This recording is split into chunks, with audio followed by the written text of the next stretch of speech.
Gold buyers, మీ కష్టాల్లో నమ్మకమైన మీ ఆత్మీయ నేస్తం.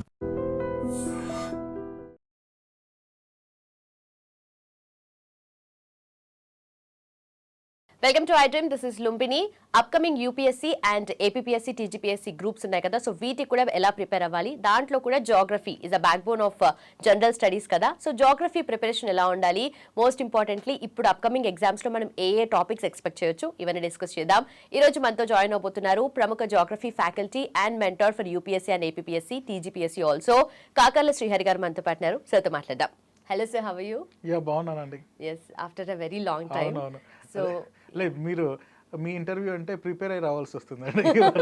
You are posing such kind of very interesting questions. Madam, అంటే నేను ఒక స్టూడెంట్ గా థింక్ చేసి ప్రిపేర్ అవుతున్నప్పుడు ఎగ్జామ్ అటెంప్ట్ చేస్తున్నప్పుడు యాస్పిరెంట్స్ మైండ్ సెట్ మీకు తెలుసు కాబట్టి, మీరు కూడా ఈ ఫీల్డ్ లో ఉన్నారు, ఇది చూసారు కాబట్టి మీరు మీ ఇంటర్వ్యూ అంటే ఓకే కొంచెము క్యాజువల్ గా కాదు, కొంచెం ప్రిపేర్ అయ్యి రావాలని అనిపిస్తుంది. ఎలా ఉన్నారు మీరు? చాలా I'm doing great sir. And also geography విషయంలో you're helping out lot of students, అంటే directly or indirectly. So geography అంటే చాలా మందికి భయం ఉంటుంది, సో దాన్ని పోగొట్టి చాలా సింపుల్గా ఎక్స్ప్లెయిన్ చేసి beat your way of teaching and everything, you're helping out students. Thank you so much for that. So geography అనేది ఫస్ట్ యూపీఎస్సీ కానీ గ్రూప్స్ మనకు టీజీపీఎస్సీ కానీ ఏపీఎస్సీ కానీ స్టార్ట్ చేసినప్పుడు ఫస్ట్ జాగ్రఫీతోనే స్టార్ట్ చేయాలనుకుంటారు. ఇక్కడ జాగ్రఫీ, హిస్టరీ, ఇలా ఇలా ఇట్ గోస్ కదా. సో జాగ్రఫీ ఫస్ట్ మాట్లాడుకున్నప్పుడు back bone of general studies అంటారు. So why is it so?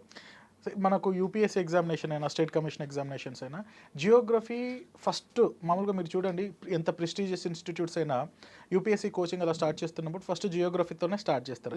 ఎందుకంటే మీకు జియోగ్రఫీ అర్థం చేసుకుంటే ఆ ఏరియాలో ఉండే రిసోర్సెస్ తెలుస్తాయి, ఆ ఏరియాలో ఉండే ఫిజికల్ కండిషన్స్ తెలుస్తాయి, ఆ ఏరియాలో ఉండే economical, human conditions, social conditions తెలుస్తాయి. దీంతో ఏమవుతుందంటే ఆ తర్వాత వచ్చే ఎకానమీ కానీ, తర్వాత వచ్చే హిస్టారికల్ ఆస్పెక్ట్స్ కానీ ఇవన్నీ ఆటోమేటిక్గా అర్థమవుతుంది. సో రెండు reasons, geography is the backbone, జియోగ్రఫీతో స్టార్ట్ చేయాలనడానికి రెండు రీజన్స్. ఒకటి, మిగతా సబ్జెక్ట్స్ని అర్థం చేసుకోవడానికి ఇది ఫౌండేషన్స్ని వేస్తుంది, పునాదులు వేస్తుంది. రెండోది, దాని వెయిటేజ్ కూడా బాగా ఎక్కువ ఉంటుంది జియోగ్రఫీ మార్క్స్ పరంగా కూడా. ఈ రెండు రీజన్స్ వలన ఫస్ట్ మనం జియోగ్రఫీతో స్టార్ట్ చేయాలి, and that is the reason why geography is called as back bone of general studies. Right. But recent గా అంటే లాస్ట్ టైం యూపీఎస్సీ పేపర్ చూసి చాలా మంది డిఫరెంట్ గా బెదిరిపోయారు, షాక్ అయిపోయారు. అంటే ఇలా ఈ తీరులో క్వశ్చన్స్ అడిగితే ఇంకెలా రాసేది, ఇంకెప్పటికీ యూపీఎస్సీ క్లియర్ అయ్యేది అని చెప్పేసి చాలా ఇయర్స్ నుండి ప్రిపరేషన్ లో ఉన్న వాళ్ళు కూడా భయపడ్డారు. సో చాలా మంది కొంచెం నెగిటివ్ గా కూడా రియాక్ట్ అయ్యారు. సో దీనికి మీరేమనుకుంటున్నారు? సో మనకు ఈ 2026 యూపీఎస్సీ ప్రిలిమినరీ ఎగ్జామినేషన్ పేపర్ పైన ఎడిటోరియల్స్ కూడా వచ్చాయి. క్వశ్చన్ పేపర్ ఒక బ్లూ ప్రింట్ లేదా ఇంత డిఫికల్ట్గా వస్తే ఎలా. యాక్చువల్గా క్వశ్చన్ పేపరు రీసెంట్గా డిఫికల్టీ పెరుగుతోంది, కష్టమే. కొంచెం డిఫికల్టీనెస్ అన్నది ఇయర్ బై ఇయర్ కొంచెం ఇంక్రీజ్ అవుతుంది, కానీ ఇంపాసిబుల్ అయితే కాదు. అది ఇన్ఫినిట్ ఇంపాసిబుల్ కాదు. అప్పుడప్పుడు అంటూ ఉంటారు UPSC means unpredictable public service commission. ఇంకా కొన్ని సందర్భాలు ఏంటంటే because of the way of questions United nations public service commission అని కూడా అంటుంటారు. యాక్చువల్గా ఏంటంటే ఒక ట్రెండ్ పట్టుకున్నాం అనుకోండి, ఒక ప్యాటర్న్ పట్టుకుంటే why this question has been asked. Last year ఈ క్వశ్చన్ అడిగాడు, ఎందుకు అడిగాడు? అంతకుముందు 2024లో ఈ క్వశ్చన్ అడిగాడు, ఎందుకు అడిగాడు అన్నది మనం పట్టుకుంటే ఆ క్వశ్చన్స్ ఎందుకు అడిగాడు అంటే దానికి సంబంధించినటువంటి ఒక ఎలిమెంట్ ఏదో న్యూస్లో ఉంటుంది. ఇప్పుడు కూడా అంతే. 2026 ప్రిలిమినరీ ఎగ్జామినేషన్ మనం చూస్తే ఆ ప్రిలిమినరీ ఎగ్జామినేషన్లో వచ్చిన questions randomly, accidentally picked up questions కాదు. It was very carefully curated based on the contemporary issue. మామూలుగా ఏం చేసేవాడు అంటే కంటెంపరీ ఇష్యూని బేస్ చేసుకుని కరెంట్ అఫైర్స్ అడిగేవాడు. ఇప్పుడు కరెంట్ అఫైర్స్ ఇష్యూని బేస్ చేసుకుని కోర్ టాపిక్, స్టాటిక్ టాపిక్ అడగడం మొదలు పెట్టారు. Difficulty, yes, UPSC preliminary examination question paper is difficulty but not impossible. So స్ట్రాటజికల్గా ప్యాటర్న్ బేస్ చేసుకుని ఒక స్మార్ట్గా ప్రిపేర్ అయ్యే ఆస్పిరెంట్కి డిఫికల్ట్ ఏం కాదు. He can able to manage that. Okay, but subject మీద కాన్సన్ట్రేట్ చేయాలా, లేదంటే ఎగ్జామ్ ప్యాటర్న్ చేంజ్ అవుతుంది కాబట్టి దానికి అప్డేటెడ్ గా ఉండి ఎలా చేయడం అసలు ఇంపార్టెంట్? యాక్చువల్గా రెండు ఇక్కడ మీరు చాలా ఇంపార్టెంట్ క్వశ్చన్ అడిగారు. చదివాము 6th క్లాస్ నుండి 12th క్లాస్ వరకు ఎన్సీఆర్టీ చదివాము, సవిందర్ సింగ్ సార్ బుక్ చదివాము, కుల్లర్ సార్ బుక్స్ చదివాము, శ్రీహరి సార్ బుక్స్ చదివాము, అంటే నా బుక్స్. అలా డిఫరెంట్ బుక్స్ చదివాము, I can able to clear the examination కాదు. Preparing is different and appearing examination is different thing. ఇక్కడ రెండు ఆస్పెక్ట్స్. ఒకటి చదవడము, కంటెంట్ నేర్చుకోవడము. ఆ క్వశ్చన్ని అప్లికేషన్ ఓరియంటెడ్లో అడిగినప్పుడు డిఫరెంట్ డైమెన్షన్స్ అన్ని మైండ్లో బ్రెయిన్ స్ట్రామింగ్ అయ్యి దానికి ఆన్సర్ పెట్టడం రెండు పద్ధతులు. That's why understanding concept is one thing and preparing for the examination is two different things అనమాట. రెండు వేరు కోణాలు. చదివింది ప్రాక్టీస్ చేయడం, అలా చదివేది వేరు ప్రాక్టీస్ చేయడం వేరు, అంటే రెండు వేరు వేరు కోణాలు అనమాట. చదివిందే ప్రాక్టీస్ చేసేది, కానీ రెండు ఎపిసోడ్స్ అవి, చదవడం ఒక ఎత్తు ప్రాక్టీస్ చేయడం ఒక ఎత్తు. అలా గనక చదివితే ఎక్కువ మార్కులు రావడానికి అవకాశం ఉంటుంది. బట్ ఎంత చేసినా కూడా యూపీఎస్సీ సిలబస్ కి కన్ఫైన్ అయింది అని అంటారు. సిలబస్ కి కన్ఫైన్ అయినా కూడా ఇప్పుడు డైనమిక్స్ యూపీఎస్సీ సిలబస్ కి కన్ఫైన్ అవ్వదు. ఎందుకంటే ఒకటే మాట, ఇప్పుడు మనకు ఈ సిలబస్లు ఇన్స్టిట్యూట్ వాళ్ళు కానీ బయట ఆథర్స్ కానీ ఒక సిలబస్ని వాళ్ళు తయారు చేశారు. యూపీఎస్సీ సిలబస్ని ఏమి ఇవ్వలేదు. ఒకే మాట, వరల్డ్ అండ్ ఇండియన్ జియోగ్రఫీ అని ఇస్తారు. జియోగ్రఫీ అని ఇస్తే ఎన్నని చదువుతారు. జియోమార్ఫాలజీ, ఫిజికల్ జియోగ్రఫీలో geomorphology, climatology, oceanography, biogeography, human జియోగ్రఫీలోకి వస్తే population, settlements, growth patterns, trends, races, languages. Indian జియోగ్రఫీలోకి వస్తే ఇంకా అంతకంటే vast, mountains, plateaus, plains. So vague అనమాట. జియోగ్రఫీ అంటే ఒక చాలా చాలా వేగ్ టర్మ్ అది. దాన్ని మైక్రోస్కోపిక్గా physiography of India, physical settings of India, drainage system of India, climate of India అని మనం మార్చుకున్నాం. యూపీఎస్సీ ఎక్కడ చెప్పలేదు. అందుకనే యూపీఎస్సీ క్వశ్చన్స్ అలా బయటికి వెళ్ళిపోతున్నాయంటే, యూపీఎస్సీ క్వశ్చన్స్ అలా బయటికి వెళ్ళిపోవడానికి కారణం ఏంటంటే, ఒక బ్లూ ప్రింటెడ్ సిలబస్ కాదు, ఒక టర్మ్ ఇచ్చేస్తుంది. ఆ టర్మ్ ఇచ్చేస్తే మనము దాంట్లో నుంచి వెతుక్కోవాలన్నమాట.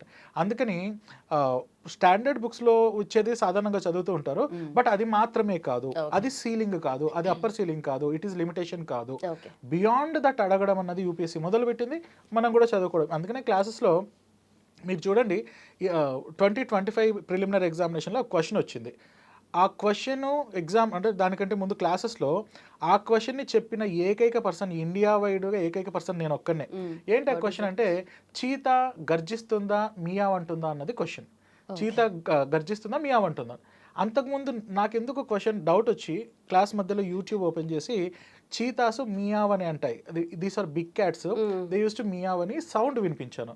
చీతాస్ మియావ్ అంటాయా లేదా అన్న కంటెక్స్లో అలాంటి క్వశ్చన్ ఒకటి వచ్చింది. సార్, మీ ఇన్ని టాపిక్స్ ఉండగా చీతా మియావ్ అంటుందని మీకెందుకు అనిపించింది, అదెందుకు మీరు యూట్యూబ్లో చూపించాల్సి వచ్చిందంటే, అంతకుముందు ఒక క్వశ్చన్ అడిగారు. ఏం క్వశ్చన్ అడిగారంటే, which is an animal that pulls out, అంటే చెట్ల తొర్రల్లో ఉండే చీమలకి చిన్న స్టిక్ పెట్టి ఆ స్టిక్ పైకి చీమలు ఎక్కితే దాన్ని ఇలా తింటుంది, ఒరంగుటాన్ తింటుంది. అంటే వీళ్ళేంటి ఇకాలజీ ఎన్విరాన్మెంట్ వదిలేసి యానిమల్ బిహేవియర్ మీద పడ్డారు, ఇదేదో డేంజరే అని నేను ఆ కోణంలో ఆలోచించడం మొదలుపెట్టాను. అంతకుముందు మనం ఆఫ్రికన్ చీతా ఇంట్రడక్షన్ ప్రోగ్రామ్ చేసాం. చీతాస్ న్యూస్లో ఉన్నాయి, వీళ్ళేమో యానిమల్ బిహేవియర్ అడగడం మొదలుపెట్టారు. కాబట్టి చీతా బిహేవియర్ గురించి అడుగుతారేమో అని నేను చెప్పాను, అది ఎగ్జామ్లో వచ్చింది. చాలా మంది ఎక్స్పెక్ట్ చేయరు. రెగ్యులర్గా కరెంట్ అఫైర్స్ ఫాలో అయ్యే వాళ్ళైతే, ఇప్పుడు నేను down to earth, the Hindu editorial చదవకుండా నైట్ పడుకోను. ప్రతిరోజు డౌన్ టు ఎర్త్ ఖచ్చితంగా చదువుతూ ఉంటాను. సో మా అరోరా ఐఏఎస్ అకాడమీలో స్టూడెంట్స్ కూడా డౌన్ టు ఎర్త్ వీటిలో నుంచి నేను ఎక్కువగా ఎడిటోరియల్స్ పికప్ చేసిస్తూ ఉంటాను అనమాట. సో అలా ఎడిటోరియల్స్ రెగ్యులర్గా చదివే వాళ్ళకు ప్రిడిక్టబిలిటీ వచ్చేస్తుంది. ఆ ప్రిడిక్షన్తో చెప్పినవే, లేకపోతే నాకేమి మంత్రశక్తులు కాదు. కొన్ని సందర్భాల్లో తెలంగాణ గ్రూప్ 1 ఆ విషయంలో నేను కొన్ని క్వశ్చన్స్ ప్రిడిక్ట్ చేస్తే, చాలా క్వశ్చన్స్ అప్పుడు ప్రిడిక్ట్ చేసి చెప్పాను అనమాట. చాలామంది స్టూడెంట్స్ ఆశ్చర్యపోయారు, సార్ ఏంటి సార్ ఇంత యాక్యురసీగా ఎలా ప్రిడిక్ట్ చేయగలుగుతారు సార్, మీకేమన్నా మంత్రాలు తంత్రాలు విద్యలు తెలుసు. ఒరిజినల్గా ట్రెండ్ అక్కడ ఉంది, సో ట్రెండ్ని బేస్ చేసుకుని అడుగుతారు. సో అలా మన ప్రిడిక్టబిలిటీ ఉంటుందని చెప్పి నేను చెప్తూ ఉంటాను అనమాట. రైట్. అండ్ అప్కమింగ్ టీజీపీఎస్సీ కానీ లేదంటే ఏపీపీఎస్సీ కానీ, సో ప్రిపరేషన్ ఎలా స్టార్ట్ చేయాలి? మనకు ఏపీ గ్రూప్ 1 గ్రూప్ 2 నోటిఫికేషన్స్ రెడీగా ఉన్నాయి. అభ్యర్థులు కూడా ఎలా ఉన్నారంటే, ఇంకా పడితే వేటాడదామా అన్నట్టున్నారు. తెలంగాణలో కూడా చాలా రోజులు అయిపోయింది నోటిఫికేషన్స్ లేక, కాబట్టి ఇప్పుడు అభ్యర్థులు కూడా ఎదురు చూస్తున్నారు. 2 స్టేట్స్లో కూడా నోటిఫికేషన్స్ వస్తాయి, ఇటు గ్రూప్ 1 గ్రూప్ 2 నోటిఫికేషన్స్ ఉన్నాయని మనకు సమాచారం. ఇప్పుడు రైట్ టైం అనమాట. మామూలుగా ఎవరైనా సరే నోటిఫికేషన్స్ వచ్చాయి, 99% ఆస్పిరెంట్స్ మనకు తెలుసు కదా, చాలా మందిని చూసాం. 99% ఆస్పిరెంట్స్ నోటిఫికేషన్ వచ్చాక చదువుకుందాం ఈ దూరంలో ఆలోచిస్తూ ఉంటారు అనమాట. కొంతమంది స్మార్ట్గా ఏంటంటే, నోటిఫికేషన్ వచ్చే లోపల సిలబస్ అంతా కంప్లీట్ చేసి ప్రాక్టీస్ చేసేసి రెడీగా ఉంటారు అనమాట. So this is the right time. ఇదేమి సమయం మించిపోయిన సమయం ఏం కాదు. ఇప్పుడు నుండి, ఈ రోజు నుంచి, ఈ వీడియో చూసే రోజు నుంచి స్టార్ట్ చేసినా చాలు. సో మీరు ఏం చేయలేదు. అభ్యర్థులు గ్రూప్ 1 అయినా గ్రూప్ 2, ముఖ్యంగా గ్రూప్ 2 ఆస్పిరెంట్స్, ఎందుకంటే గ్రూప్ 2 ఆస్పిరెంట్స్ నేను వేల మందిని చూశాను కాబట్టి చెప్తూ ఉన్నాను. అయ్యో చాలా గ్రూప్ 2 నోటిఫికేషన్ అంటే బెంబేలు ఎత్తిపోతూ ఉంటారు. అంత అక్కర్లేదు. రోజుని టార్గెట్స్ వైజ్గా డివైడ్ చేయడం. సో 9 నుంచి 10:30 వరకు ఒక స్లాటు, 11 నుంచి 1 గంట వరకు ఒక స్లాటు, అలా రోజుని స్లాట్స్గా డివైడ్ చేసుకోవడం. నేను ఈరోజు ఏం చదవబోతున్నాను, ఒక చిన్న డాక్యుమెంట్ రాసుకోవడం. నేనైతే అదే ఇస్తాను. నా దగ్గర మిషన్ డిప్యూటీ తహసీల్దార్ స్టూడెంట్స్ ఉంటారు. వాళ్ళకి ఏంటంటే ఒక డాక్యుమెంట్ ఇచ్చేస్తాను, రాసిస్తాను అనమాట. ఇదిగో బాబు నువ్వు ఇది చదవాలి, ఈ 10 నుంచి 11:30 వరకు ఇది, 11:30 నుంచి 1 గంట వరకు ఇది, 2 నుంచి 4 వరకు ఇది, 4 గంటలకు రివిజను, అండ్ 4 నుంచి 6 వరకు రివిజను, 6కి టెస్ట్ పెడతా, రాసి చూపించి మార్క్స్ వేయించుకొని పో. ఇప్పుడు ఎట్లా అంటే చిన్నపిల్లలను తోముతారు చూడండి, అంటే వాళ్ళను భయపెట్టి చదివిస్తారు చూడండి. మనకు ఒక్కొక్క ఏంటంటే పిల్లలను బెదిరించి, అంటే ఒక రకంగా భయపెట్టి ర్యాంకులు కొట్టిస్తుంటారు. ఐఐటీలు, డాక్టర్లు అలా చేస్తూ ఉంటారు. ఇది కూడా అలాంటిదే అనుకోండి, చేపను తోమినట్టు తోమడం అనమాట. అంటే పిల్లల్ని ఇప్పుడు నేను అనుకోండి పిల్లల్ని చేపల్లాగా తోమి గ్రూప్ 2 జాబ్ కొట్టిస్తాను. బయట సెల్ఫ్గా ప్రిపేర్ అయ్యే వాళ్ళకి అంత ఇన్స్పిరేషన్ ఉండదు, మోటివేషన్ ఉండదు. అలాంటి వాళ్ళు ఏంటంటే డైలీ టార్గెట్గా డివైడ్ చేసుకోవాలి. టార్గెట్స్ డివైడ్ చేసుకొని 9 నుంచి 11, 11 నుంచి అట్లా స్లాట్స్ పెట్టుకొని స్లాట్స్ వైజ్గా చదివి, అలా చదివిన తర్వాత ఈవినింగ్ టెస్ట్ రాయడం. అలా కనుక షెడ్యూల్ చేసుకుంటే గ్రూప్ 1 అయినా గ్రూప్ 2 అయినా యూపీఎస్సీ అయినా చాలా ఈజీగా క్లియర్ చేయొచ్చు. Okay okay. And also group 2 కూడా లెవెల్ ఆఫ్ టఫ్నెస్ పెరిగిపోయింది. సో దానికి స్పెషల్ గా ప్రిపేర్ అయ్యే వాళ్ళ కోసం, ఎందుకంటే గ్రూప్ 2 కే స్పెసిఫిక్ ఆడియన్స్ ఉన్నారు, సెపరేట్ ఉన్నారు. సో దానికి ఎలా ప్రిపేర్ అవ్వాలంటారు? అండ్ వెయిటేజ్ పరంగా మాట్లాడారు. వెయిటేజ్ పరంగా ఇప్పుడు మనకు గ్రూప్ 2 సిలబస్ లో జనరల్ స్టడీస్ కామన్ గా ఉంటాయి. గ్రూప్ 2 అభ్యర్థులు ఏం చేయాలంటే మిగతా వాళ్ళది అనుకోండి ఒక రకం, అది డిస్క్రిప్టివ్ ఉంటుంది యూపీఎస్సీ గ్రూప్ 1. ప్రత్యేకించి గ్రూప్ 2 వాళ్ళ గురించి మనం మాట్లాడితే, నేను నిజంగా చెప్తున్నాను ఆనెస్ట్గా, ఇదేదో ఇంటర్వ్యూ అని చెప్పట్లేదు, ఆనెస్ట్గా చెప్తున్నాను. చాలామంది థౌజండ్స్ ఆఫ్ స్టూడెంట్స్కి హయ్యర్ ప్లాట్ఫామ్స్ చెప్పాను కాబట్టి చెప్తున్నాను. గ్రూప్ 2 రియల్లీ కష్టమైన ఉద్యోగం కాదు, అంటే కష్టపడి సాధించే ఉద్యోగం అయితే కాదు. సింపుల్గానే మేనేజ్ చేసుకోగలిగే ఉద్యోగం. మనకు లిమిటెడ్ సిలబస్ ఉంటుంది, బ్రాకెటెడ్ సిలబస్ ఉంటుంది. యూపీఎస్సీ లాగా ఓపెన్ ఎండెడ్ సిలబస్ కాదు, ఒక బ్రాకెటెడ్ సిలబస్ ఉంటుంది. ఏం చేయాలి? సో ఇది నా సిలబస్. ఏపీ గ్రూప్ 2 వాళ్ళు అనుకోండి, మనకు స్క్రీనింగ్ టెస్ట్ ఉంది, మెయిన్స్ ఉంది. మెయిన్స్లో AP history, polity, science and technology, economy. Screening టెస్ట్లో 5 సబ్జెక్ట్స్ ఉన్నాయి: Indian history, geography, mental ability, society, current affairs. అదే తెలంగాణ వాళ్ళు అనుకోండి, స్క్రీనింగ్ టెస్ట్, మెయిన్స్ లేవు. సో టోటల్గా మనకు ఒక 4 పేపర్లు ఉన్నాయి. ఏం చేయొద్దు, రోజుకు 2 సబ్జెక్ట్స్, రోజుకు 3 సబ్జెక్ట్స్. ఇప్పుడు నోటిఫికేషన్ లేదు కదా, 2 సబ్జెక్ట్స్. ఒకవేళ నోటిఫికేషన్ ఉందనుకోండి 3 subjects. 9:30 to 11 target number 1, 11:30 to 1 target number 2, 2 to 4:30 target number 3, 4:30 to 6 revision, 6 o'clock test. అలా కనుక మనం ప్రాక్టీస్ చేసుకోగలిగితే, అంటే టార్గెట్ వైజ్గా డేని డివైడ్ చేసి అలా ప్రాక్టీస్ చేసుకోగలిగితే చాలా ఈజీగా క్లియర్ చేయొచ్చు. కానీ అన్నిటికంటే ముఖ్యమైన కీలకమైన అంశం ఏంటంటే, ఏదైతే మనం చదివామో ఆ రోజు, ఏదైతే మనం చదివామో ఈవినింగ్ ఎట్టి పరిస్థితుల్లో టెస్ట్ రాయాలి దాని మీద. ఒక 20 క్వశ్చన్స్, 30 క్వశ్చన్స్, ఒక ఎంసీక్యూ టెస్ట్ కనుక ప్రాక్టీస్ చేస్తే చాలా ఈజీగా మనము సిలబస్ని క్లియర్ చేయొచ్చు. ఇప్పుడు నేను కూడా మిషన్ డిప్యూటీ తహసీల్దార్ అని ఒకటి ఉంది. ఈ మిషన్ డిప్యూటీ తహసీల్దార్లో ఏంటంటే పొద్దునే పిల్లలను కూర్చోబెట్టి నా ముందర హాజరవ్వాలి. అందరూ హాజరయ్యి, ఇదిగో బాబు అందరికీ డాక్యుమెంట్స్ ఇస్తాను, ఇదో నువ్వు ఈరోజు ఇది చదవాలి, ఇది చదవాలి, ఇది చదవాలి. అలా ఏం చదవాలి అన్నది చదువుకోవడానికి 1/2 అవర్ ఇస్తాను. ఏం చదవాలన్నది చదవడానికి 1/2 అవర్, ఎందుకంటే దాన్ని నీట్గా రాసింటాను.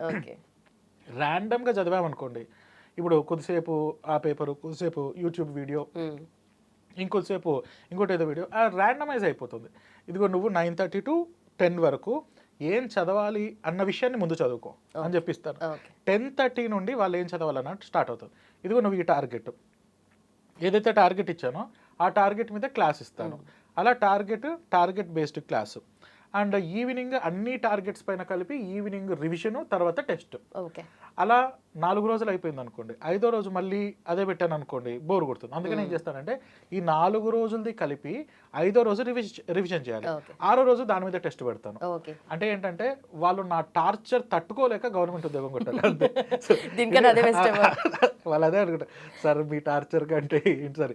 అలా టార్చర్ చేస్తే దాదాపుగా ఏపీలో 70 మంది, తెలంగాణలో 45 మంది ఇప్పుడు గజిటెడ్ ఆఫీసర్ పొజిషన్స్లో ఉన్నారు. మరి చెప్పండి, ఇన్ని స్వీట్ బాక్స్లు వచ్చాయి. ఆ స్వీట్ బాక్స్లు ఇలా పేరుకుపోయేవన్నమాట. కొన్ని స్వీట్ బాక్స్ పడేసేవాడిని. అన్ని స్వీట్ బాక్స్లు, కొంతమంది అఫ్ కోర్స్ వాట్సాప్లో కూడా స్వీట్ బాక్స్లు పంపించారు, సార్ తిన్నాను సార్, అది వేరే అనుకోండి. కానీ అంత అభిమానంగా వచ్చి స్వీట్ బాక్స్లు ఇచ్చి ఎక్కడికైనా పోతే, ఈశ్వర కటాక్షం అనుకోండి, ఎక్కడికైనా పోయాను అనుకోండి, ఏ ఆఫీస్కి పోయినా నా స్టూడెంట్ ఉంటారు గెజిటెడ్ ఆఫీసర్ పొజిషన్లో. అదేదో నాకు హెల్ప్ చేస్తారని కాదు, ఓ ప్రెస్టీజ్, మా సార్ వచ్చారు, అలా రివార్డ్. ఎందుకంటే ఫ్యాకల్టీకి అంతకంటే గొప్ప రివార్డ్ ఏమి. అలా చేస్తే, అలా టార్చర్ చేస్తే వాళ్ళు ఇప్పుడు ఆఫీసర్స్ పొజిషన్లో ఉన్నారనమాట. ఓకే. అలా మీరు కూడా చేసుకోవచ్చు. ఇప్పుడు మన ఇంటర్వ్యూ వింటున్న అభ్యర్థులు కూడా అలా ప్లాన్ చేసుకోవచ్చు. కానీ 99% అలా చేసుకోలేరు కాబట్టి వాళ్ళకి ఎక్స్టర్నల్ సపోర్ట్. మంచేదో చెడేదో మనకు తెలుసు, కానీ మంచి దారిలో మనం ఎందుకు నడవలేమంటే బెదిరించేవాడు లేడు కాబట్టి. బెదిరిస్తే మంచి దారిలో నడుస్తారు. అందుకనే హెల్మెట్ పెట్టుకొనే రైడ్ చేయాలని మనకు తెలుసు, కానీ ట్రాఫిక్ పోలీస్ ఉంటేనే హెల్మెట్ పెట్టుకుంటాం. తప్పని తెలుసు కాబట్టి ట్రాఫిక్ పోలీస్ మనల్ని భయపెడతాడు. ఎవడో కూడా ఉండాలి కదా బెత్తం పట్టుకుని వెనకాల. ఆ బెత్తం పట్టుకుని జాబ్ కొట్టించి గవర్నమెంట్ జాబ్ కొట్టించుకోవడానికి లేదా గవర్నమెంట్ జాబ్ కొట్టడానికి ఎవడు బెదిరిస్తున్నాడు వెనకాల బెత్తం పట్టుకుని అంటే నేనే. అలా బెదిరించి జాబ్స్ కొట్టిస్తున్నాను అన్నమాట. Right sir, perfect. And so అందుకోసమే శ్రీహరి సార్ అంటే జాగ్రఫీ అంటే శ్రీహరి సార్ అయిపోయింది. సో జాగ్రఫీ ప్రిపరేషన్ గురించి మాట్లాడితే బీఇట్ యూపీఎస్సీ కానీ టీజీపీఎస్సీ ఆర్ ఏపీఎస్సీ కానీ, సో జాగ్రఫీ టచ్ చేసాము అంటే దాంట్లో ఎన్వైరన్మెంట్ వస్తుంది, ఎకాలజీ వస్తుంది, అగ్రికల్చర్ వస్తుంది, డిజాస్టర్ మేనేజ్మెంట్ వస్తుంది, అగ్రికల్చర్ వస్తుంది. ఇంత వాస్ట్ సిలబస్ అండ్ ఇన్ని కైండ్స్ ఆఫ్ సబ్జెక్ట్స్ మనం టచ్ అవుతుంది కదా. సో ఎలా డిఫరెన్షియేట్ చేసుకొని ఎలా ప్రిపేర్ అవ్వాలి? ఇప్పుడు సాధారణంగా ఏం చేస్తుంటే డిజాస్టర్ మేనేజ్మెంట్ని సపరేట్గా, అగ్రికల్చర్ని సపరేట్గా చదువుతూ ఉంటారు. యాక్చువల్గా ఇంటెగ్రల్ పార్ట్స్ అనమాట. ఇప్పుడు మనం ఫిజికల్ జియోగ్రఫీ చదువుతున్నాం అనుకోండి, అర్త్ ఇంటర్నల్ స్ట్రక్చర్ చదివాం అనుకోండి. అర్త్ ఇంటర్నల్ స్ట్రక్చర్ చదువుతున్నప్పుడు సీస్మిక్ వేవ్స్ వస్తాయి. సీస్మిక్ వేవ్స్ వచ్చినప్పుడు P waves, yes waves, L waves అని వస్తాయి. అది వచ్చినప్పుడు సీస్మిక్ జోనేషన్ వస్తుంది. అది వచ్చినప్పుడు అర్త్ క్వేక్స్ వస్తాయి. అర్త్ క్వేక్స్ వచ్చినప్పుడు ఇండియాలో ఎక్కడ భూకంపాలు వస్తాయన్న విషయం వచ్చేస్తుంది. వీళ్ళు ఏం చేస్తారంటే సీస్మిక్ వేవ్స్ని సపరేట్గా, ఇండియాలో అర్త్క్వేక్స్ వచ్చే ప్రాంతాలు సపరేట్గా, అర్త్క్వేక్ వస్తే ఏం చేయాలి అన్నది సపరేట్గా చదువుతారు. అంటే ఫిజికల్ జియోగ్రఫీలో you will understand earthquake, India జియోగ్రఫీలో ఎక్కడ అర్త్క్వేక్స్ వస్తాయని చూస్తారు. డిజాస్టర్ మేనేజ్మెంట్లో అర్త్క్వేక్ వస్తే ఏం చేయాలి. ఫర్ ఎగ్జాంపుల్ నేను ఇలా ఇంటర్వ్యూ చేస్తున్నాం, సడన్గా భూమి క్వేక్స్ వచ్చింది, ట్రిమర్స్ వచ్చాయి, చైర్స్ కదలడం మొదలైంది, సో ఒక టర్బిడిటీ వచ్చేసింది, అప్పుడు అర్త్క్వేక్ వచ్చిందని మనం తెలుసుకున్నాం. అప్పుడు ఇమీడియట్గా ఏం చేయాలి. So that is also one of the questions earlier asked. ఇది 3 కోణాల్లో చదువుతారు. అలా చదవడం తప్పు. ఎప్పుడైతే అర్త్ ఇంటర్నల్ స్ట్రక్చర్ని చూసామో అప్పుడే అర్త్క్వేక్ వచ్చినప్పుడు ఏం చేయాలి అన్న దాని వరకు మనం చదివితే ఈజీగా మనం మేనేజ్ చేయొచ్చు. అప్పుడు రష్ అవర్ అయ్యి డోర్ తీసుకొని బయటికి పరిగెత్తాలన్నా లిఫ్ట్ వాడచ్చా, లేకపోతే DCH ఆపరేషన్ అని ఉంటుంది, డ్రాప్ కవర్ హోల్డ్ అని. ఇమీడియట్గా కింద పడిపోయి 2 చేతులతో మన హెడ్ని కవర్ చేసుకొని ఏదైనా చైర్ లాంటిది ఉంటే దాన్ని హోల్డ్ చేసి పట్టుకోవాలి. ఇది మినిస్ట్రీ ఆఫ్ హోమ్ అఫైర్స్ వాళ్ళు ఇచ్చినటువంటి మాన్యువల్లో ప్రికాషన్స్లో ఉంటాయి అన్నమాట. అంటే నేనేం చెప్తున్నానంటే డిజాస్టర్ మేనేజ్మెంట్ చదువుతున్నప్పుడు సపరేట్ కాదు అది. జియోగ్రఫీలో అది వచ్చినప్పుడే, ఫిజికల్ జియోగ్రఫీ వచ్చినప్పుడే చదివేసాయి. బయోడైవర్సిటీ, ఇండియాలో ఎన్ని నేషనల్ పార్క్స్ ఉన్నాయి, లేకపోతే మన కాసు బ్రహ్మానంద రెడ్డి నేషనల్ పార్క్లో ఏ యానిమల్స్ ఉన్నాయి, అది సపరేట్ కాదు. Indian geography, Indian biodiversity, Indian wildlife conservation programmes చదువుతున్నప్పుడే దానిలో ఇంటెగ్రల్ పార్ట్గా నువ్వు చదివేసేయాలి. ఇండియన్ పాపులేషన్ సపరేట్గా, తెలంగాణ పాపులేషన్ సపరేట్గా చదువుతుంటారు, ఏపీ పాపులేషన్ సపరేట్గా. పాపులేషన్ అని వచ్చినప్పుడే ఆటోమేటిక్గా నువ్వు ఇంటిగ్రల్గా చదువుకోవాలి. ఇంటిగ్రల్గా చదివితే మీరు అగ్రికల్చర్ని సపరేట్ చేయాల్సిన అవసరం లేదు, పాపులేషన్ని సపరేట్ చేయాల్సిన అవసరం లేదు, డిజాస్టర్ మేనేజ్మెంట్ డిఎంని సపరేట్ చేయాల్సిన అవసరం లేదు. All these are part and parcel of one united syllabus called geography. అలా చదివితే మీరు నమ్మండి, చాలామంది స్టూడెంట్స్ నాకు చెప్తూ ఉంటారు, అది నా గొప్ప ఏమని అనుకోను.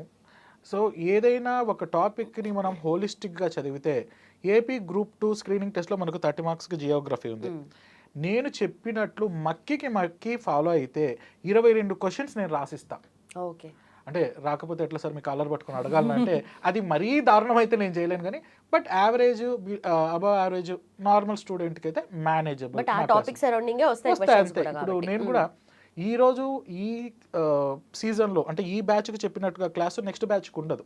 ఎందుకంటే ఆ బ్యాచ్ ఫోకల్ ఏరియాస్ వేరు ఉంటాయి, నెక్స్ట్ బ్యాచ్ ఫోకల్ ఏరియాస్ వేరు ఉంటాయి. అంటే based on the contemporary issues I change my modulation, I change my areas of focus class to class, batch to batch. ఎందుకంటే మారుతున్నప్పుడు కమిషన్ మారి అడుగుతూ ఉన్నప్పుడు మనం మారి చదువుకోవాలి. అప్పుడే ఇప్పటికి కూడా చాలామంది ఉన్నారు అదే పాత చింతకాయ పచ్చడి, ఇంకా మౌంట్ ఎవరెస్ట్ శిఖరం ఎత్తెంత, పెసిఫిక్ మహాసముద్రం లోతెంత, ఇంకా అయ్యే చెప్తున్నారు. అవి ఏ కాలం నాటివి? పెసిఫిక్ మహాసముద్రం లోతు ఎంత అంటే సాయంత్రానికల్లా ఇంకోటి కొత్తది కనిపెట్టి లోతు పెరిగిందని చెప్తున్నాడు ఈ కాలంలో. అలాంటిది. So people has to upgrade. When they are not upgrading, students are also becoming backward. వాళ్ళు వెనక్కి వెళ్ళిపోతారు. సబ్జెక్ట్ ని చూసే పర్స్పెక్టివ్ కూడా మనకు మారాలి. ఇప్పుడు అంతా మనకు తెలుసు కదా, AI ఆర్టిఫిషియల్ ఇంటెలిజెన్స్ ఒకటి ఇచ్చేస్తే అది మల్టిపుల్ కోణాల్లో ఆ ఆస్పెక్ట్ని అండర్స్టాండ్ చేసుకో, దాని గురించి మనకు సొల్యూషన్స్ ఇస్తుంది. ఇంకా అవే కమిషన్స్ కూడా ఇవి తెలుసుకున్నాయి. అందుకనే అవి కూడా మారాయి. The way of asking questions మారుతున్నాయి. యూపీఎస్సీ అయితే ఇంతకుముందు how many statements are true or false అని అడిగేవి. Which of the following statements are true or false అని ఇప్పుడు హౌ మెనీ ఆర్ ట్రూ అని అంటున్నారు. అంటే elimination method has been eliminated. అలా మారుతున్నప్పుడు students also has to change. And మీరు అన్నట్టుగా ఇంటిగ్రల్ పార్ట్ ఇంకొకటి మ్యాప్ పాయింటింగ్.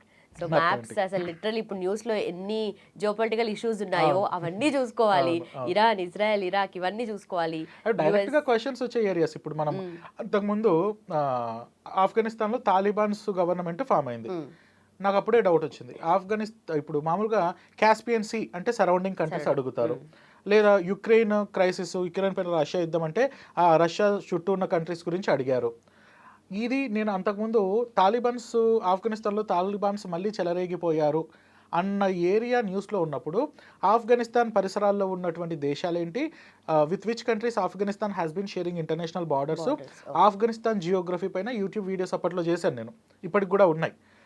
దాన్ని బేస్ చేసుకుని నేనేం చేసి యుక్రెయిన్ పైన రష్యా యుద్ధం చేస్తూ ఉన్నప్పుడు రష్యా సరౌండింగ్ బార్డరింగ్ కంట్రీస్ ఏంటన్నది చేశాను. దాని మీద క్వశ్చన్ కూడా వచ్చింది. అంటే whichever issue is there in the news, then certainly question will be framed from that area. దానిపైన ఖచ్చితంగా క్వశ్చన్స్ వస్తాయి. ఇప్పుడు అప్కమింగ్ ఎగ్జామ్స్ లో ఏమేమి ఎక్స్పెక్ట్ చేయొచ్చు అంటే, సో మనకి ఇప్పుడు ప్రస్తుతం ఈ ఇరాన్, ఇజ్రాయెల్, ముఖ్యంగా ఇప్పుడు ఈ ఒక 2 ఏళ్ళు 3 ఏళ్ళు ఈ స్ట్రైట్స్ ఆఫ్ హార్మజ్ పైన ఖచ్చితంగా క్వశ్చన్ వస్తుంది. ఎందుకంటే స్ట్రైట్స్ ఆఫ్ హార్మజ్ ని నిన్ననే మళ్ళీ ఇరాన్ దాన్ని మళ్ళీ హోల్డ్ చేసింది. So straits of Hormuz became very important. మనకు తెలుసు కదా, చోక్ పాయింట్ అనమాట. స్ట్రైట్స్ ఆఫ్ హార్మజ్ ఎందుకు ఇంపార్టెంట్ అంటే గల్ఫ్ కంట్రీస్ నుండి మిడిల్ ఈస్ట్ కంట్రీస్ నుండి క్రూడ్ ఆయిల్ సౌత్ ఈస్ట్ ఏషియాకు రావాలి అంటే స్ట్రైట్స్ ఆఫ్ హార్మజ్ దాటి రావాలి. ఆ తర్వాత మనకు బేబెల్ మాండబ్ స్ట్రైట్ ఒకటి ఉంటుంది, ఇవి దాటి రావాలన్నమాట. ఇప్పుడు డైరెక్ట్గా స్ట్రైట్స్ ఆఫ్ హర్మజ్ ఎక్కడుందని అడగరు, దాన్ని బేస్ చేసుకొని స్ట్రైట్స్ ఆఫ్ మలక్కా గురించి అడుగుతారు అన్నమాట. ఎందుకంటే అది దాటి ఇండియన్ ఓషన్ దాటి సౌత్ ఈస్ట్ ఏషియన్ కంట్రీస్కి వెళ్ళాలంటే మలక్కా స్ట్రైట్ అంటే మలేషియా ఈస్ట్ కోస్ట్ నుంచి వెళ్ళాలి. అందరు స్ట్రైట్స్ ఆఫ్ హర్మజ్ పై ఫోకస్ చేస్తారు, వీళ్ళు మలక్కన్ స్ట్రైట్ పైన క్వశ్చన్ అడుగుతారు. అదే యూపీఎస్సీ, అన్ప్రెడిక్టబుల్. మనం ఏంటంటే ఇది అక్కడ ఉంది అంటే దానికి రిలేటెడ్ చదవాలి. ఎక్కడో జపాన్లో సునామీ వచ్చిందంటే జపాన్ సునామీ ఎంతమంది చనిపోయారు, వాళ్ళ పేర్లు ఏమిటి, ఇలాంటివి అడుగుతారు అని అనుకుంటారు. అసలు సునామీ రావడానికి కారణం ఏంటి, పెరువులో ఎప్పుడైనా సునామీ వచ్చిందా అని అడుగుతారు. అంటే ఒక ఏరియా మనం చూసినప్పుడు దాని చుట్టూ 4 డైమెన్షన్స్ పసిగట్టడమే. అది పెద్ద కథ ఏం కాదు, అంటే పెద్ద భయపడే అంత అంశం ఏం కాదు. So predictability, understanding the UPSC mindset, understanding commission mindset with respect to the general studies is rather little easy. కాకపోతే ఏంటంటే కొంచెం ప్రాక్టీస్ కావాలి. అదే కదా సినిమాలో twist. Right. And also coming to books sir, so Geography అన్నప్పుడు ఫస్ట్ ఎన్సీఆర్టీస్ కంప్లీట్ చేయాలి, ఆ తర్వాత స్టాండర్డ్ బుక్స్ చూద్దామని అంటారు. సో ఇది ఆర్డర్ ప్రతి సబ్జెక్ట్ కూడా. బట్ జియోగ్రఫీలో ఎన్సీఆర్టీస్ చదివితే సరిపోతుంది అని అంటారు. బట్ నిజంగానే బిగినర్స్ కి ఎన్సీఆర్టీస్ మాత్రం చదివితే నిజంగా సరిపోదండి. యాక్చువల్గా ఎన్సీఆర్టీస్ అన్నీ కవర్ అవుతాయని అంటారు. అసలు NCERTs was actually designed for 6th class 7th class 11th class student. ఒక ఐఏఎస్ ఆఫీసర్ కాబోయే ఐఏఎస్ ఆఫీసరు 12వ తరగతి పుస్తకం చదువుతున్నాడంటే అది ఏంటి మరి మనమే అర్థం చేసుకోవాలి. అంటే degree level PG level student మళ్ళీ నువ్వు 12th క్లాస్ బుక్ చదువుతున్నావు అంటే నిజంగా నువ్వు 12th క్లాస్లో చదవకుండా వదిలేసావు కాబట్టి. ఒకవేళ నిజంగానే అప్పుడు చదువుంటే ఇప్పుడు ఎన్సీఆర్టీ ఈజ్ నాట్ మ్యాండేట్. యూపీఎస్సీకి వస్తున్న ఎన్సీఆర్టీ చదవాలన్నది అదేమి కండిషన్ కాదు. అప్పట్లో మనం చదవలేదు, చదివినా మర్చిపోయాం కాబట్టి ఇప్పుడు ఎన్సీఆర్టీ చదవాలి. కాబట్టి NCERT certainly gives the foundation, ఖచ్చితంగా ఫౌండేషన్ ఇస్తుంది. తర్వాత ఇంక 1 by 1 రెఫరెన్స్ బుక్. నేనైతే ఒకటే చెప్తాను, మార్కెట్లో doctor Srihari Kakarla world India geography by doctor Srihari Kakarla, world India Andhra Pradesh geography by doctor Srihari Kakarla books ఉంటాయి. నేను NCERT, IGNOU, e Gyan Kosh, down to earth, Rajya Sabha, big pictures లాంటి ఇష్యూస్ని తీసుకొని నా ఓన్ వేలో అనలైజ్ చేసి సింప్లిఫైడ్ ఫార్మాట్లో రాసినటువంటి పుస్తకాలు మార్కెట్లో ఉంటాయి. అవి చదువుకుంటే సరిపోతుంది. అపార్ట్ ఫ్రమ్ దిస్ ఈ బుక్స్ కాకుండా ఇంకా నేను జియోగ్రఫీలో రీసెర్చ్ చేయాలి, నా సలహా అయితే రీసెర్చ్ చెయ్యకూడదు. రీసెర్చ్ ఎవరు చేయాలి? రీసెర్చర్స్ చేయాలి. మనకేంటి, మన రోల్ ఏంటి, మన ఆబ్జెక్టివ్ ఏంటి? రావడం, అశోక్ నగర్లో ప్రిపేర్ అవ్వడం, చదవడం, ఉద్యోగం కొట్టడం, వెళ్ళిపోవడం. As soon as possible. దీని మీద రీసెర్చ్ చేసి భూకంపాలు ఇక్కడ వస్తున్నాయంటే ఎందుకు వస్తున్నాయి, ఎవరు వస్తున్నాయి, ఇలా వెళ్ళి మళ్ళీ దేవుడు ఉన్నాడా లేదా ఈ రీసెర్చ్లోకి యూనివర్స్ ఏంటి దీనిలోకి వెళ్ళిపోతూ ఉంటారు. అలా కాదు. So there is a pattern, understand the pattern, clear the examination, become an officer, leave Ashok Nagar. Okay. అంతే. సో, కాబట్టి నేను రాసిన పుస్తకం సరిపోదు. అపార్ట్ ఫ్రమ్ దట్ కొంచెం డెప్త్‌గా వెళ్ళాలంటే ఫిజికల్ జియోగ్రఫీకి సవీందర్ సింగ్ సార్ బుక్ చదవచ్చు.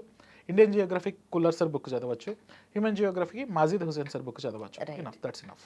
Okay. And also geography is also most scoring subject. So దీంట్లో కూడా మనము ఏ టాపిక్స్ మీద ఎక్కువ ఫోకస్ చేయాలి, యూపీఎస్సీ కానీ లేదంటే గ్రూప్స్ కానీ? మనకు ఫిజికల్ జియోగ్రఫీ ఎక్కువగా ఈ మధ్య ఫిజికల్ జియోగ్రఫీ సాధారణంగా it's a common thing. Physical geography అంటే జియోమార్ఫాలజీ అంటే స్వరూప భూగోళ శాస్త్రం అని అంటారు. అర్త్ ఇంటర్నల్ స్ట్రక్చర్ నుండి రాక్స్, మౌంటైన్స్, ప్లాటూస్, ప్లేన్స్ వరకు వస్తాయి.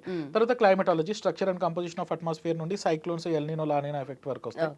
Oceanography, what are different major oceans నుండి what are different types of salts presents in the oceans, ఈ లెవెల్ వరకు వస్తాయి. ఇది ఫిజికల్ జియోగ్రఫీ. ఇక్కడ ఏంటంటే ఎక్కువ మార్కులు తెచ్చుకోవచ్చు. ఓకే. అండ్ రెండోది, ఈ మధ్య కాలంలో ఎక్కువగా ఫోకస్ పెరుగుతున్నటువంటి ఏరియా అంటే హ్యూమన్ జియోగ్రఫీ, మానవ భూగోళ శాస్త్రం, హ్యూమన్ అండ్ ఎకనామికల్ జియోగ్రఫీ అని అంటూ ఉంటారు. ఈ హ్యూమన్ అండ్ ఎకనామికల్ జియోగ్రఫీ ఈ మధ్య ఎక్కువ అటెన్షన్ పెరుగుతోంది. Population distribution, races, language, caste, religion, region, population growth patterns, migration trends, ఇవన్నీ వస్తూ ఉంటాయి అనమాట. ఇది ఎక్కువగా humanities related. Geography is mother of all sciences అని ఎందుకంటారంటే it comprises of sciences, physical geography, it comprises of humanities, human geography. ఆ రెండు ఇంటిగ్రల్గా ఉంటాయి అనమాట. అందుకనే జియోగ్రఫీ చదివే వాళ్ళకు అటు సైన్స్ తెలిసి ఉండాలి, ఇటు సోషల్ సైన్సెస్ కూడా తెలిసి ఉండాలి అనమాట. ఓన్లీ సొసైటీ తెలిసిన వాళ్ళు, ఓన్లీ సామాజిక శాస్త్రం తెలిసిన వాళ్ళు జియోగ్రఫీ చెప్పలేరు. ఓన్లీ సైన్స్ తెలిసిన వాళ్ళు కూడా హ్యూమన్ జియోగ్రఫీ న్యాయం చేయలేరు. రెండు సమపాలల్లో ఉంటే, అంటే luckily I'm a science student. I did a PhD in science, whereas I have been teaching geography in various premier institutions almost from the last 12 years. అందుకని నేను రెండింటికి న్యాయం చేస్తూ ఉంటాను. ఈ మధ్య కాలంలో హ్యూమన్ జియోగ్రఫీకి ఎక్కువ వెయిటేజ్ పెరుగుతుంది. అది అభ్యర్థులు ఫోకస్ చేస్తే బాగుంటుంది. ఈ వెయిటేజ్ దేంట్లో సార్? గ్రూప్స్ లోనే, యూపీఎస్సీ? బోత్ యూపీఎస్సీ గ్రూప్స్ లో కూడా, రెండిట్లో కూడా. అంటే మనకు గ్రూప్స్ లో హ్యూమన్ జియోగ్రఫీ పెద్దగా లేదు, ఈ మధ్య కాలంలో పెరుగుతుంది. మనం చూస్తే ఒక 10 రోజుల క్రితం కూడా తెలంగాణ కమిషను రాబో నోటిఫికేషన్స్ లో మానవ భూగోళ శాస్త్రానికి ఎక్కువ వెయిటేజ్ ఇవ్వబోతుందని ఒక న్యూస్ ఐటమ్ కూడా సర్క్యులేట్ అయింది. సో ఇప్పటి వరకు యూపీఎస్సీలో హ్యూమన్ జియోగ్రఫీకి అటెన్షన్ పెరిగింది. ఇన్ ద అప్కమింగ్ ఇయర్స్లో బోత్ ఏపీ అండ్ తెలంగాణలో కూడా దీనికి అటెన్షన్ పెరిగే అవకాశం ఉంది. Okay. Right sir. And also scoring subject obviously geography. And దీంట్లో కూడా మోస్ట్లీ స్టూడెంట్స్ చేసే మిస్టేక్స్ గురించి మాట్లాడితే ప్రతి ఒక్కరు కూడా అవాయిడ్ చేయాల్సిన mistakes, and also answer writing గురించి కూడా చెప్తారు. మన ఆన్సర్ రైటింగ్ గ్రూప్ 1 విషయంలో డిస్క్రిప్టివ్ ఆన్సర్ రైటింగ్ ఉంది, డిస్క్రిప్టివ్ వే ఉంది. 50 మార్క్స్కి ఇండియా అండ్ ఆంధ్రప్రదేశ్ జియోగ్రఫీ, లేదా తెలంగాణ అయితే ఇండియా అండ్ తెలంగాణ జియోగ్రఫీ. సాధారణంగా అభ్యర్థులు ఏం చేస్తూ ఉంటారంటే జియోగ్రఫీని థిరిటికల్గా రాస్తూ ఉంటారు. థిరిటికల్గా ఫర్ ఎగ్జాంపుల్ విండ్స్ అన్నారు అనుకోండి, మనకు రైజింగ్ విండ్స్, దీన్ని టెక్నికల్ టర్మినాలజీలో కన్వెక్షన్స్ అని అంటారు. అంటే విండ్ కనుక ఇలా పైకి రైజ్ అయితే దాన్ని కన్వెక్షన్స్ అని అంటారు. ఇప్పుడు మన ఏసీ నుంచి నా ముఖానికి కొడుతుంది గాలి, దీన్ని అడ్వెక్షన్ అని అంటారు. So it's a parallel wind, it's a vertical wind. దీనికి టెక్నికల్ పదాలు ఉంటాయి, కన్వెక్షన్, అడ్వెక్షన్ అని. వీళ్ళు ఏం చేస్తారంటే స్టూడెంట్స్ ఈ టెక్నికల్ పదాలు వాడకుండా winds are rising, winds are coming అని రాస్తారు. అప్పుడు ఏంటి, కనెక్షన్ మిస్ అయిపోతుంది. అది ఎవరు మాట్లాడుకుంటారు? విండ్స్ ఆర్ రైజింగ్ అన్నది కామన్ కొలోకియల్గా వాడుక భాషలో బయట జనాలు మాట్లాడుకుంటారు. కానీ నువ్వు అలా కాదు కదా, ఒక ఎక్స్పర్ట్ సబ్జెక్ట్ గురించి రాస్తున్నావు కదా, ఆ టెక్నికాలిటీ అన్నది రాయకూడదు. So atmospherical temperature, atmospherical humidity, pressure gradient forces, Coriolis forces, these are certain kind of terminology that has to be certainly present in the answer. మన ఆన్సర్ రాస్తున్నప్పుడు ఇవి మనకు కనిపించాలి. ఆర్ద్రత, పీడన వ్యత్యాస బలాలు, సంవహన పవనాలు, ఇటువంటి టెక్నికల్ టర్మినాలజీ రావడం ఆన్సర్లో చాలా ముఖ్యం. దాంతోపాటు ఆన్సర్లో మ్యాప్స్ కంపల్సరీ. మ్యాప్స్ ఉంటేనే నువ్వు జియోగ్రఫీ ఆన్సర్ రాసినట్టు, మ్యాప్స్ లేకపోతే జియోగ్రఫీ ఆన్సర్ రాసినట్టు కాదు. అదేదో మన సినిమా ఎడిటోరియల్ సినిమా జర్నలిజం రాసినట్టు. మ్యాప్ ఉండాలి, ఫ్లో చార్ట్ ఉండాలి, మైండ్ మ్యాప్స్ వేయాలి. మైండ్ మ్యాప్స్ అంటే there are multiple mind maps. Hexagonal structure వేయచ్చు, స్క్వేర్ వేయచ్చు, ట్రయాంగిల్ వేయచ్చు, ఫిష్ బోన్ డయాగ్రామ్ అని ఒకటి ఉంటుంది, ఎఫిషియెంట్గా ఉంటుంది. ఫిష్ బోన్ డయాగ్రామ్ వేయచ్చు, అండ్ లోటస్ ప్లాంట్ డయాగ్రామ్ అని ఇలా బ్రాంచెస్ లాగా వస్తూ ఉంటుంది. దెర్ ఆర్ మల్టిపుల్ వేస్ అండి. నా మెంటర్షిప్ స్టూడెంట్స్కి, నా గ్రూప్ 1, గ్రూప్ 2 మిషన్ డిప్యూటీ తహసీల్దార్ స్టూడెంట్స్ కూడా నేను చెప్తూ ఉంటాను, మీరు రాయాలి అంటే రకరకాల కోణాలు. ఇప్పుడు 1000 మంది ఎగ్జామ్ రాస్తే ఏ ఒక్కడి ఆన్సర్ షీటు యూనిఫామ్గా ఉండదు, ఒక్కొక్కరిది ఒక్కొక్క రకంగా ఉంటుంది. ఎందుకంటే నీ క్రియేటివిటీ ఉంది అక్కడ ప్రజెంట్ చేయడానికి. అంత క్రియేటివిటీ ఉన్నప్పుడు నీకంటూ నువ్వు ఒక ఐడియల్ సపరేట్ ఆన్సర్ రాసుకునే శక్తి నీకు ఉన్నప్పుడు ఎగ్జామ్లో నీకు పేపర్ ఇచ్చి రాయి బాబు ఆన్సర్ మార్కులు ఇస్తామని అన్నప్పుడు నువ్వు రాయకుండా ఎందుకు వదిలేస్తున్నావు? తప్పు నీదే కదా. నీట్గా ఇంట్రడక్షన్లో ఇది రాయాలి, బాడీ పారాగ్రాఫ్లో ఇది ఉండాలి, ఈ మైండ్ మ్యాప్ వేయాలి, కంక్లూజన్లో ఇది రాయాలని నువ్వు ప్లాన్ చేసుకుని వెళ్తే నీట్గా మార్కులు తెచ్చుకోవచ్చు. అందులో జియోగ్రఫీ అయితే అద్భుతంగా తెచ్చుకోవచ్చు. మ్యాప్ వేయి, నీకు ఒక్కొక్క క్వశ్చన్కి మ్యాప్ వేస్తే 1.5 మార్క్ అడిషనల్ వెయిటేజ్ అని అనుకో. Map is mandatory thing in each and every answer in the group 1 mains exam. Okay okay okay. Maps కాకుండా మీరు అన్నట్టుగా డిఫరెంట్ కైండ్స్ ఆఫ్ ప్రెజెంటేషన్ కూడా ఉంది ఉండాలి. Right right. And also coming ocean లాంటి మన current affairs, so always ever changing dynamics. So దీన్ని ఇప్పుడు నార్మలీ మనం మల్టిపుల్ చాయిస్ కి ప్రిపేర్ అయినప్పుడు ఒకలా ఉంటుంది, బట్ దీన్ని మనం ఆన్సర్ రైటింగ్ లో ఎలా ఇంకల్కేట్ చేయాలి? కరెంట్ అఫైర్స్ చాలా ఇంపార్టెంట్. మీరు అన్నట్టు అది దాన్ని తీసేసేది ఏం కాదు. కరెంట్ అఫైర్స్ ప్రతి అంశంలో కూడా ఇంటిగ్రేట్ చేసుకుంటూ ఉండాలి. మామూలుగా ఏం చేస్తూ ఉంటారు, రోజు పేపర్ చదివే వాళ్ళు అనుకోండి అద్భుతం. ఇప్పుడు మనం ఎప్పుడైనా టీ షాప్స్ దగ్గర బయట, లేకపోతే బయట సెలూన్స్ దగ్గర అంకుల్స్ ఉంటారు, పెద్ద సీనియర్ సిటిజన్స్ ఉంటారు. వాళ్ళు ఏం చేస్తారు, పొద్దున పోయి పేపర్ తీసుకుంటారు, పొద్దునే పోయి 7 కూర్చుంటారు, 11:30 వరకు పేపర్ చదువుతారు. ఈచ్ అండ్ ఎవ్రీ కాలం చదువుతారు. సినిమా న్యూస్, స్పోర్ట్స్ న్యూస్, ఏ హీరోయిన్ ఏ జ్యువెలరీ షాప్ ఓపెన్ చేసింది, అన్ని వాళ్ళతో మనం డిబేట్ పెట్టుకోండి, ఓడిస్తారు వాళ్ళు మనల్ని ఓడిస్తారు. ఎందుకంటే అంత ఇన్ఫర్మేషన్ ఉంటుంది వాళ్ళ దగ్గర. ఎందుకని అంటే డైలీ న్యూస్ పేపర్ చదువుతారు కాబట్టి. డైలీ న్యూస్ పేపర్ చదివే ఆస్పిరెంట్ ఉన్నారు అనుకోండి, ఆడికి ఏ కరెంట్ అఫైర్స్ అక్కర్లేదు, ఇది సరిపోతుంది. అదే వీక్లీ వన్స్ కొంతమంది ఉంటారు, నాలాంటి బద్దకస్తులు అనుకోండి, వేరే వాళ్ళ మీద ఎందుకు వేయడం, నాలాంటి బద్దకస్తులు అయితే ఏం చేస్తారంటే వీక్లీ వన్స్ కరెంట్ అఫైర్స్ అన్ని కంపైల్ చేసినవి బయట చాలా పుస్తకాలు పేపర్లు అవి వీక్లీ వన్స్ చదువుతారు. నేను కూడా నా ఎండిటి స్టూడెంట్స్కి అదే చేస్తూ ఉంటాను. వీక్లీ వన్స్ కరెంట్ అఫైర్స్ చదువుకుంటాను. రెగ్యులర్గా చదవలేము, అఫ్ కోర్స్ మనం కూడా మనుషులమే, మనకు బోర్ కొడుతుంది, నిద్ర వస్తుంది, కాబట్టి వీక్లీ ఒకసారి కరెంట్ అఫైర్స్ అది మాత్రం కంపల్సరీ. వీక్లీ వన్స్ కనుక కరెంట్ అఫైర్స్ కనుక చదివితే అది ఇంటిగ్రేట్ అయిపోతుంది, మన సిలబస్తో ఇంటిగ్రేట్ చేసేసుకోవచ్చు. అదే ఆన్సర్ అనుకోండి, ఆన్సర్ రాస్తున్నప్పుడు మొన్న హైదరాబాద్ సెంట్రల్ యూనివర్సిటీలో అడవులు ఉన్నట్టుండి చెట్లను నరికేశారు. అది సుప్రీంకోర్టు సుమోటో కేసు లాగా తీసుకుంది. సుప్రీంకోర్టు సుమోటో లాగా తీసుకుని చాలా తీవ్రమైనటువంటి దానిపైన కోర్టులో వాదనలు కూడా జరిగాయి. ఆ సందర్భంలో సుప్రీంకోర్టు ఒక ఇంట్రెస్టింగ్ కేసుని కోట్ చేసింది. 1996 Godavarman Thirumulpad versus Union of India case 1996 మీకు గుర్తు లేదా అని గవర్నమెంట్ని అడిగింది. అంటే ఏంటి, ఇప్పుడు ఆ కేసు న్యూస్లోకి వచ్చింది. 1996 కేసు ఇప్పుడు న్యూస్లోకి వచ్చింది. అలా దీన్ని ఏం చేస్తాం మనం పాలిటీ ఆన్సర్స్ రాస్తూ ఉన్నప్పుడు, forest are very important, forest conservation is very important, forest gives us oxygen, ఇది అందరు రాస్తారు. Forest conservation though it is not recognised as a forest under the forest act, deemed forest is a concept given by the Supreme Court in Godavarman case అని చెప్పి రాస్తాం. అంటే supreme court ఏం చెప్పిందంటే, అడవి అంటే మీరు గుర్తించినదే అడవి కాదు, ప్రభుత్వం చెప్పినదే అడవి కాదు, అడవి లక్షణాలు ఉన్న ఇంకొకటి కూడా అడవే. అంటే బయట గుబురుగా చెట్లు ఉన్నాయనుకోండి, మనం నరికేయచ్చు, ఎందుకంటే అది అడవి కాదు కాబట్టి. సుప్రీంకోర్టు ఏమన్నదంటే, అడవి కాదు కరెక్టే, కానీ అడవి లాంటి లక్షణాలు ఉన్నాయి కదా, అందుకని దాన్ని కూడా అడవిలాగా తీసుకోవాలి. That's why the word forest has to be understood in a dictionary meaning అని చెప్పి TN Godavarman Thirumulpad versus Union of India కేసులో 1996లో సుప్రీంకోర్టు చెప్పింది. దీన్ని ఫారెస్ట్లో ఇంటిగ్రేట్ చేశాడు అనుకోండి, ఆ ఆన్సర్ని ఏది కొట్టలేదు.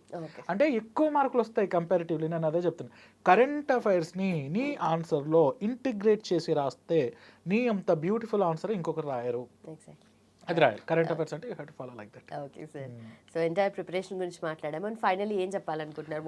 Watts the message you want to convey to the students preparing for UPSC and also groups?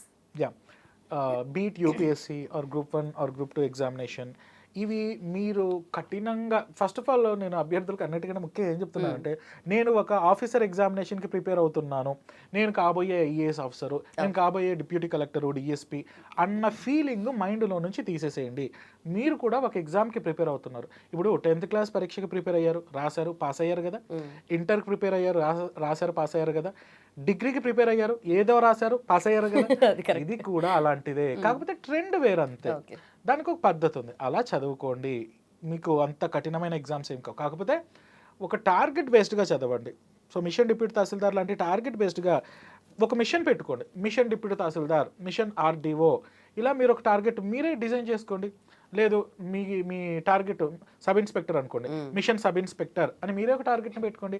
Target పెట్టుకొని ఆ టార్గెట్ని డే వైజ్గా డివైడ్ చేసి ఆ డేలో అవర్స్ వైజ్గా మీ సిలబస్ని సెగ్రిగేట్ చేసుకొని చదువుకుంటూ ఏదైనా సరే అన్నిటికంటే ముఖ్యమైన అంశం ఏంటంటే ఏదైతే చదివారో ఈవినింగ్ దానిపైన టెస్ట్ రాయండి.